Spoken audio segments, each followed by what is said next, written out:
नमस्कार है त हजुर। जेनुन मोटरसाइकल वर्कसपबाट यो चन्द्रगिरी वडा 9 मर्सिगाउँ राजधानी बसमा अवस्थित हाम्रो ग्यारेजमा तपाईहरुलाई एकदम स्वागत छ है। आज चाहिँ हाम्रो ग्यारेजमा चाहिँ हाम्रो 3टा सदस्यको आगमन भएको छ। म त हाम्रो सदस्य नै भन्छु है, किन भन्दाखेरि यो टुल्स नै अब हाम्रो हात हो। टुल्स बिना त कुनै पनि ग्यारेज चल्दैन।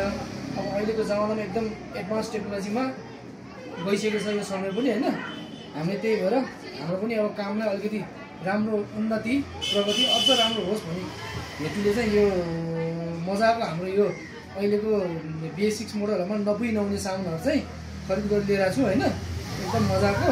अनि अगाडि ल्याएको यो र यो हाम्रो चाहिँ यो हाम्रो क्यालिबर है। यो चाहिँ अब खासै जरुरी त हैन, तर कहिले कस चाहिँ नपुई नहुने छेन हुन्छ यो पनि हैन क्यालिबर।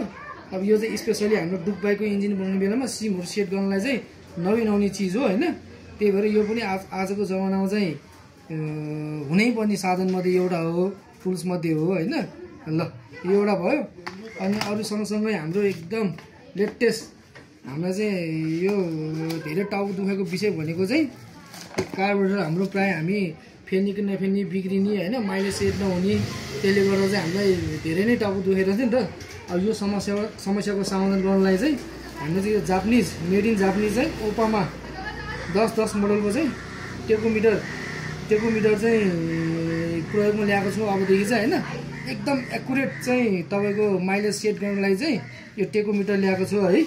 ल अब हजुरहरुको पनि माइलेज नदिने, प्लग धेरै खाइराख्ने, कार्बन धेरै जम्पहरु भइराख्ने त्यस्तो समस्या छ भने चाहिँ हाम्रो ग्यारेजमा चाहिँ मजाले माइलेज सेट गर्न सक्नुहुन्छ। अब यो म कसरी युज गर्ने, बाइकमा कसरी प्रयोग हुन्छ, माइलेज सेट के हुन्छ त्यो पनि म तपाईहरुलाई भिडियो बनाएर देखाउँछु हैन।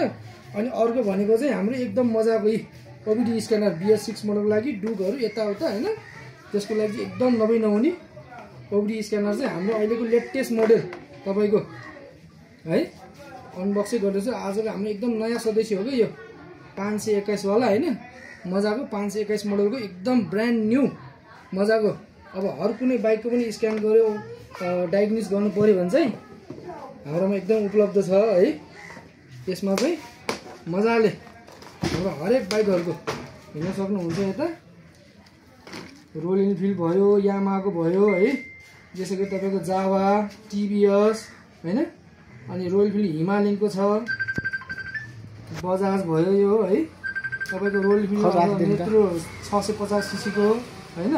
हरेक बाइकको हरेक BS6 को अझ हिरोमा हाम्रो E20 मोडलको पनि सबैको स्क्यानिङ डायग्नोसिस गर्नु पर्यो भने चेक इन्जिन लाइट बल्यो भने त्यसलाई हटाउनेदेखि लिएर सबै काम चाहिँ मजाले हुन्छ है हजुर। ल त्यसको लागि चाहिँ एक्सपल्सको पनि छ यता अहिलेको लेटेस्ट मोडल छ। सबै समस्याको समाधान चाहिँ हाम्रो जेनुन मोटरसाइकल वर्कसपमा हुन्छ है।